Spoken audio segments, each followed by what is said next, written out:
Radio today is my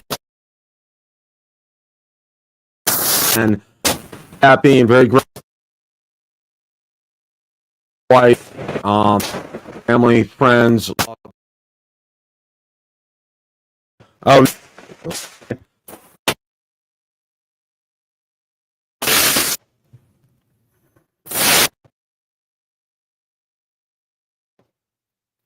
boom, boom, boom, boom.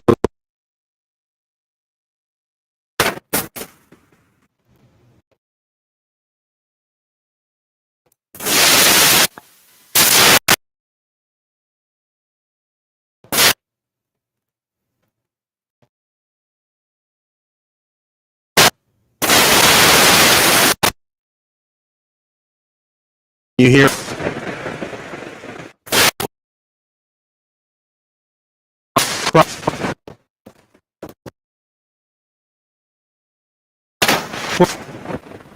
Now,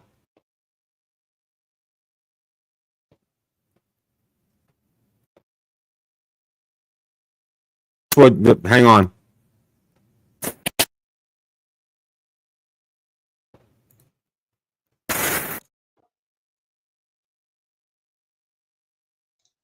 Okay, can you hear me now? I switched microphones.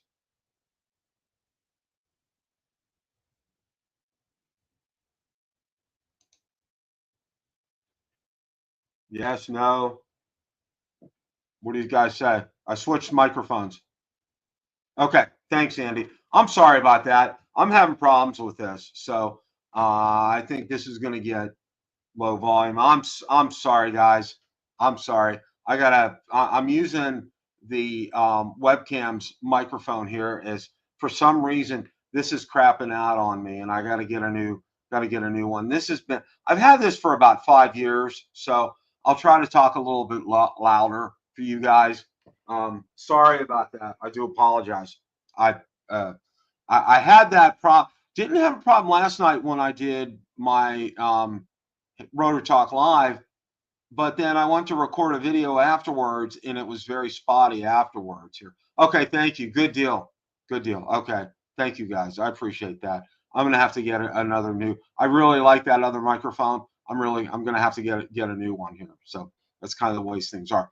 Wanted to start out and tell you guys, a lot of you are friends with me on Facebook, and I want to thank you guys for wishing me a happy birthday. It's my 67th trip around the sun, and I'm very thankful to the good Lord for another year. To my beautiful wife, to my children, my grandchildren, family, friends, all you guys, just absolutely doing fantastic here. So, got a couple things I want to talk about. You know, I don't want to beat the Yaesu FTX one horse to death, but you know that's the saying. I don't want to keep harping on it, but I do have a couple other, just one more thing that I really want to share with you guys, and then I want to spend some time on another subject I think is really kind of should make us thankful for where we're at in our hobby here. And I know my good friend Waypoint New England, I know he knows what I'm probably going to talk about here. So let's take a look at something here. Let me share my screen. Okay. Now, if you're going out to YouTube and looking for Yaesu FTX1 videos, you're going to see a lot of them out there. And, you know, Josh did a couple as an introduction. He did a comparison with the 705. Yaesu FTX1, not for me. Updates in real time. Jason did an update to it. Firmware updates, they've been applied to it. They've done some things to fix it. And of course, we talked about Jason's video where he says 5 things wrong with it. Yaesu FTX1 and ICOM IC705, another comparison video there. The firmware fix, again, Yaesu FTX FT710, and then the Optimus here.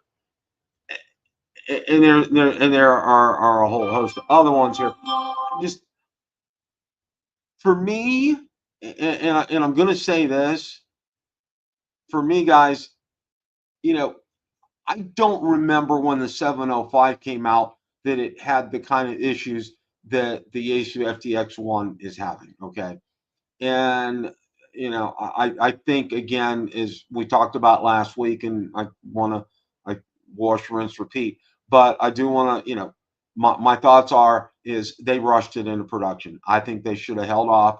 They rushed it because they wanted to be able to start selling it in Hamvention, and I get it and I understand that. But as we talked about, you know, my job as a software tester is to make sure that that software is ready before it goes to production. All right. And if it doesn't, I'm not doing my job. All right. It means I got to go in there and try to break it. That's my job. It's kind of fun. I've enjoyed it for the last 20 or so years. That's pretty much what I've done. And I really like it. But Yaesu had one job here to get this radio ready for prime time, and it was not ready. All right. So I would continue to hold off on getting that. I'd continue to watch the videos out there, see what other people's experiences are. And if you know somebody, get with them. You know, maybe they can give you a test run, see how it is. You know, maybe the club that you're with, one of the members might have one, and maybe there might be a show and tell. And ask them to do a show and tell. That would be great. That's just kind of my 2 cents worth on that. I think, you know, waiting is very prudent at this point. And I think for me, I'd probably wait until probably this time next year before I would make a decision about that, just so everything's kind of worked out and there's no issues with that. But that's where we're at with that. Okay. Now, Waypoint New England, I know you know exactly what I'm going to be talking about here. And a lot of people, well, let me back up here. Okay. Let me back up here. All right. I want to get this up here. I have a screenshot that I want to share with you guys. Okay. All right.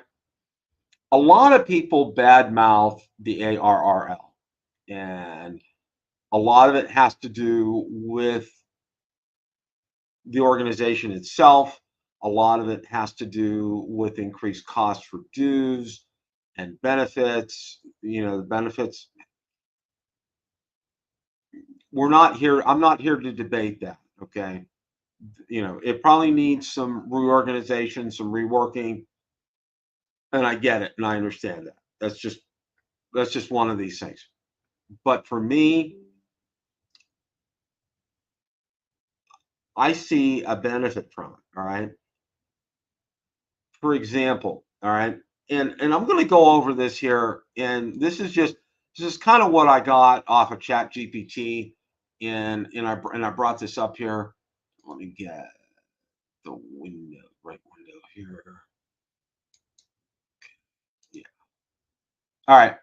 American Radio Relay League is a national association for amateur radio enthusiasts in the United States. It promotes and protects the enjoyment of amateur radio, provides educational and technical services, and advocates for the interests of amateur radio operators before regulatory bodies. That last phrase is very important, and that's kind of what I want to hone in on today. Okay, and you know, I did when I first started the channel. I passed my ham radio license. Now what should I do? One of the things was I did a deep dive into ARRL, and highly recommend you guys watch that video. It's a great video here. Now, one of the things that ARRL does is they defend the spectrum. And let me explain. All right. And I think you guys know where I'm coming from with this. So Give me a second here to bring this up on the screen. And they have a fund for this, and it's called the Spectrum Defense Fund. And amateur radio depends on free access to the radio spectrum. ARRL Spectrum Defense Fund is the strongest voice for amateur radio. The ARRL Spectrum Defense Fund supports ARRL advocacy efforts in official Washington and worldwide to protect and enhance amateur radio frequencies. In other words, we have a watchdog for us, okay? ARRL goes to bat before us, before Congress, not only for the spectrum, so to speak, but there's some legislation that's been pending for a while about being able to erect antennas if you live in an HOA, especially because of emergency communication purposes. We have an advocate for us. I can't say how strongly enough. James, welcome. Good to see you. Hendo, welcome. Thanks for stopping by. Appreciate it. And if you guys are watching on Twitter, you're more than welcome to join the chat. If you click the link on the pinned video over in X or Twitter, you can join the chat. If you'd like, post questions, comments, feel free to do so. We'd love for you to join us doing that. But if you want to enjoy watching it on Twitter, you're welcome to do that as well too. Okay. My whole thing here, all right, we have an advocate for us out there in Congress, and that's huge, right? I'll equate it to the NRA. Look how powerful they are, all right? They have quite a big membership. They have quite a big pull with Congress, okay? Ham radio, not as much, but at least we have an organization that advocates for us before Congress and helps get favorable legislation passed for us. There are a lot of members of Congress that are ham radio, licensed ham radio operators. I don't know the exact stats, but I know there are. And it's a good thing to have. And, and a lot of people complain about ARRL, and there's a lot. Yeah. And I'm not here to debate that. They need, like I said earlier here, they need some reorganization. They need to retool some things. They need to kind of get up to times as far as that's concerned. Like, for example, I think their website needs a lot of rework. I don't think it's extremely user friendly. I know they've worked on it. They can do a lot more as far as that's concerned. But be that as it may, this organization is there for us, going to bat before Congress, all right? And also not in Congress, but as you read, in the world too, defending these frequencies, because the FCC is under constant pressure to release additional frequencies. The job that they do, they have a monumental job, because not only do they handle us, they handle the whole gambit of radio, television. They also handle cell phone as well too. Anything, all right, anything in that spectrum, and they constantly get pushed to release more bandwidth for, say, for 5G, for Verizon, AT&T, and the like, all right? And it creeps in, a lot of this could creep in on our spectrum where we're at, all right? I'm just talking in generalities here, not talking specific where things are. But this is what ARRL does, okay? They go to bat for us before Congress and the FCC. Don't take away what we have. We enjoy what we have, okay? You go out there on a nice rag shoe on 40 meters, 10 meters is hopping and jumping at times, and you get out there, you enjoy that. Nothing beats that, okay? Nothing beats making a good contact out there and having some fun and communicating with people. The thrill, just for newbies, okay? Oh, hey, that's good. That's a good thing. That is yeah. I'm not a fan of their shenanigans either. Agree with you 100% on that. An absolute 100% on that. Yeah. So that's good, James. That's excellent. Yeah, I'm not a fan of their shenanigans, but, and this is the underlying thing right here, we have somebody to go to bat for us, all right? Now, conversely here, and this is something that I wanted to talk about, and I know my friend Waypoint New England, who watches my drone show on Tuesday nights, knows that, and if any of you follow me on my drone channel or have had privy to it, we're at a crossroads for our hobby, drone hobby, right now. All right. There is pending legislation out there before Congress, and then also I'm going to show you something that's out on the Federal Register as well too, that wants to ban Chinese drones in the United States, put them on the entity list that Huawei, the phone company, is on. All right, because of national security concerns. We, as you know, I'm speaking in terms of drones. We have nothing like ARRL as far as drones are concerned. The largest organization, and I know I'm a part of it, is the Model Airplane Association. I think it's AMA or something, and it escapes me at this moment in time. But we really don't have an organization that goes to bat for us. Okay, we have Vic Moss, and some of you may know about that. Others, APO, congratulations, that's awesome, fantastic. APD, I'm sorry, that's absolutely fantastic. Congratulations on that. That's always something really to celebrate. With drones, we don't have an advocate out there. All right, we don't have anybody that goes to bat before us in Congress. Okay, we don't have an ARRL, we don't have an NRA, we really have nobody. There's a gentleman named Vic Moss who has organized efforts to contact legislators, congressmen and senators, you know, and we have, and a lot of people have done that. But having an organization out there to advocate for you goes a long way, and we don't have that. And let me go over this, and I want to share this with you because, you know, keep supporting the ARRL, all right? Because you don't want to lose. We don't want to lose what we already have, all right? This right here, notice of request for public comments on Section 232, national security investigation of imports of unmanned aircraft systems and their parts and components here. Okay, what this is there's a 21-day period. This is the Department of Commerce. There's a 21-day period where you can go out there and file a comment, and there's a section to do this in, to give supporting information why you're for or against this. All right. And I know the comments have been pouring in already. It became live today in terms of being able to get comments out there. Now, they had 21 days to go ahead and post their comments. After this, so and this is kind of, it's really not a cut and dry situation here as far as drones are concerned.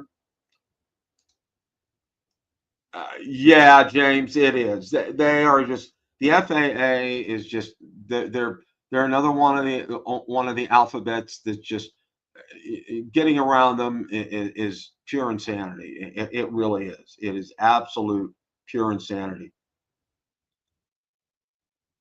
There's 21 days to comment on this, and then what they're doing in this time frame is they have been asked to go ahead and do an investigation into the security of Chinese drones, specifically DJI and Autel. These are the ones that have actually been named. And if they find during this time period that it is a national security concern, it will go on the entity list pretty much effective immediately, which means DJI can no longer sell drones here in the United States. It's unknown about those of us that have drones right now, whether or not it would affect them. In other words, it would brick them. All right. And I have a lot of drones here. Okay. You know, I'm like this is every bit an equal hobby for me. Ham radio is drones. And the impact of this is devastating because, you know, in a nutshell, you know, a lot of first responder organizations, there are no quality American-made drones out there for first responder organizations. or the ones that are out there are outrageously expensive, okay? And first responder organizations use drones from DJI. The floods we just had in Texas, the horrible tragedy, lives were saved during that, believe it or not, because of the use of drones. And there's a website that tracks the number of lives that are saved because of drones. Lost people that are found, lost pets that are found, scenes that help prevent, police officers and first responders from getting ambushed.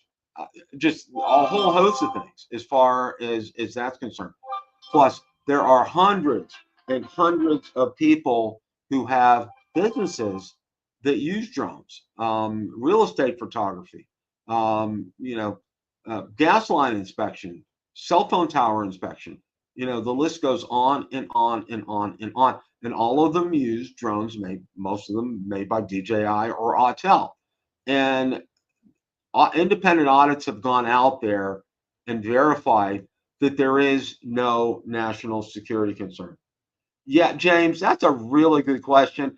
I think one of the problems is, a lot of people make what they call these FPV drones, and these are the ones where you put goggles on and you have really a first-person view of the FPV, and you have a controller. But what the drones that I'm talking about are the ones, the video and photography type of drones that we use in the hobby here, like real estate photographers would use, and roof inspections, for example, as well. So it's not really possible to do that. What the pending legislation wants to do is to go ahead and give money to startups here in the United States to encourage them to build drones in the United States. And we're all, to a person, almost all of us in the drone community are for something like that. I'm all for that. I would buy a quality American-made drone if it gives me exactly what I'm getting with my DJI drone. Well, the problem is, it's if nothing was done and they let this go till the end of the year because of the Defense Spending Act, a portion got tacked onto that bill that said if they don't do a security review of Chinese drones, specifically DJI and Autel, by the end of the year, they're automatically will be banned. And they're talking about future drones coming in. And on top of that, there's I don't know if you've heard of the Uyghurs over in China, and supposedly DJI drones can't make it into the United States right now because they're all stopped at customs and imports, because they're imposing a ban because they say they use forced labor, and that's been proven to be false. Okay. And I'll boil this down to you guys in a nutshell. A lot of this has to do, it's kind of twofold. All right. Companies out there want drone space to be able to do deliveries. For example, Walmart and Amazon, UPS, FedEx, they all want to get into this avenue. Okay. And everything I've seen about it, it's a very tricky, a very dicey type of situation as far as that's concerned. The other part of this is, there was an American drone manufacturer who's now strictly gone commercial called Skydio, and a lot of people believe that their CEO Adam Bry was one who he's under the table helped fund this upheaval with DJI and Autel. No one, Senator Rick Scott from my state of Florida, has been an advocate for banning Chinese drones. At least Stefaniak, representative from the state of New York, started this whole process a couple of years ago, and it's been ongoing, and nobody knows what's going on. And one of the pieces of advice that I gave last night was, go out there, buy extra batteries, buy propellers, act like even if we do get a ban from future drones, the current drones will still have batteries to be able to use our current drones. So that was one of the pieces of advice that I gave. If that doesn't come to fruition, I mean, if they say, well, we're just going to ban everything as well too, then we have lots of very expensive bricks on our hands. And there's going to be it's going to be a lot of weeping and gnashing of teeth as far as that's concerned. So, you know, that's kind of where things are. You know, I hope I didn't. I say all this because I want you guys to realize ARRL, even with its faults and warts and blemishes, all right, they're out there protecting our airwaves. All right, they're letting us keep our, nobody's encroaching on 10 meters or 40 meters or other bands. All right, UHF, VHF, you know, we still have access to all of that. And a lot of it is because of the diligent, hard efforts of ARRL with the Spectrum Defense Fund. And if you can't, give to that, okay? Because that money goes directly to help defend the spectrum, defend our, our frequencies out there, which, nobody own, people debate about ownership and everything of that. It's a privilege to be a licensed ham radio operator. I know all you guys to a T would say that. Okay, it's a privilege. This is fun. I mean, from the moment I got into this, I realized this is fun. This is enjoyable. I mean, where in the world can you pick up a microphone and talk to somebody in Australia, or what, and hear them, and they can hear you, and to have a great conversation with them? Or I can talk to somebody over in Germany. Okay, the sky's the limit with this. It's incredible what you can do, and then the different options that you have. If you're into Morse code, you know, have at it, enjoy it. If you're into FTA digital and being able to do that via digital, absolutely. APRS, the sky's the limit, guys. You know what I'm talking about. Absolutely, Giant. Thank you for posting that. Yeah, I agree.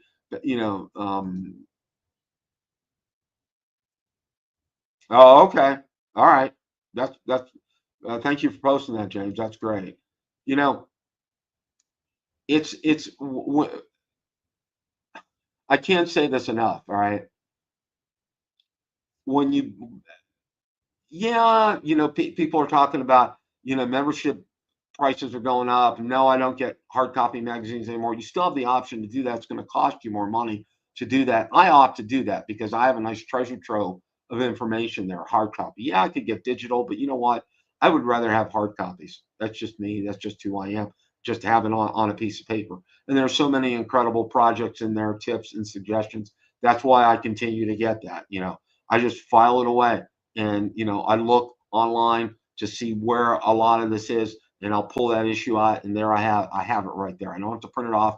It's ready to go. So yeah, this is why I wanted to spend some time on this today, guys, because you know I may be losing one of my hobbies here, and it's sad. It's really, yeah, Gus, yeah, I agree. Yeah, it's a good thing to hang on to them. I love having that there. It's versus, okay, if I have it online, oh, okay, this is great. I got to print it off. And how many pages do I need to print off? I don't have to do that. All right. It's like I get, I don't have to go through a ream of paper to print things off. So I think that's a good thing to be able to do that. And, guys, support the ARRL. They are out there defending us, defending our rights, so to speak, to these frequencies. Like I said, it's a blessing, it's an honor, it's a privilege to be called a amateur radio operator, and to be licensed, and to be able to have the privileges for that. And any of you who pass and get your license from technician on up, congratulations to all of you. And I know a lot of you guys have been doing this for years and years on end. I've been doing this for about the last 5 or 6 years, and it's like I said, it really is a joy and a privilege, and enjoy that. I think it's important. I think it's important that we understand that things can be taken away from us, and the drone community is it's nothing but as I said last night, and I don't know if you're still on or not, Waypoint New England, but the sky is falling, the boy that cried wolf, that kind of thing. I said, yeah, that's happening right now. There's a lot of doom and gloom out there as far as drones are concerned.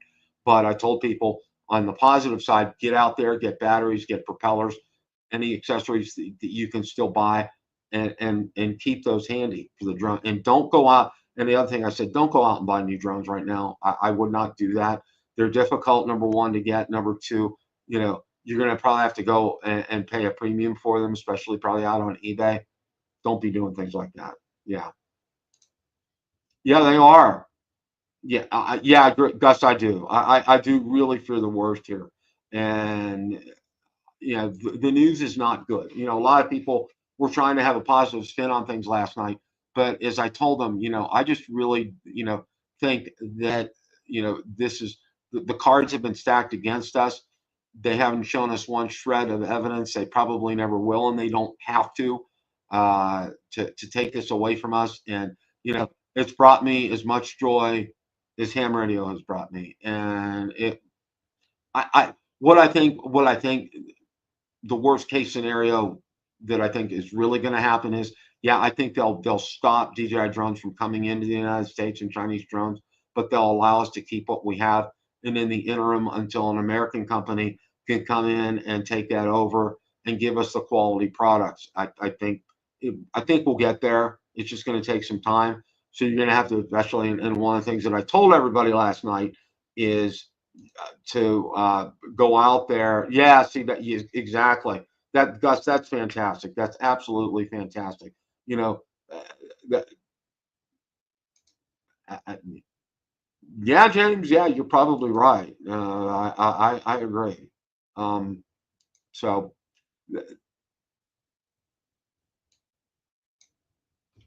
that's where we're at with that. And seriously, I want to thank you guys so much for stopping by and taking time out of your at Wednesday afternoon to spend a few minutes with me about this. I'm as passionate about drones as I am about ham radio. And, it really saddens me to see this getting taken away from us.